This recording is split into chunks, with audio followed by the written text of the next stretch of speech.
সংসদে উসমান হাদি হত্যার যে আসামিগুলো গ্রেপ্তার হয়েছে ভারতে, তাদেরকে আনার বিষয়ে কথা উঠেছে। এটার আপডেটটা কি? তাদেরকে আনার বিষয়ে আপনাদের কাজ সেটা আপনাদেরকে অনেক আগে আপডেট দিয়েছি। শহীদ উসমান হাদির হত্যাকারীদের মধ্যে 3 জন ভারত সরকার গ্রেফতার করেছে। সম্ভবত কলকাতায় আছে তারা।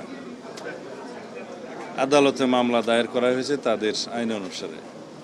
আমরা আমাদের পররাষ্ট্র মন্ত্রণালয়ের মাধ্যমে ভারত সরকারের কাছে তাদেরকে ফেরত পাওয়ার জন্য, রিপেট্রিয়েট করার জন্য এক্সট্রাডিশন চুক্তি মোতাবেক প্রয়োজনীয় কাগজপত্র এবং ওয়ারেন্ট সহকারে আমাদের কাগজপত্র তখনই পাঠিয়েছি।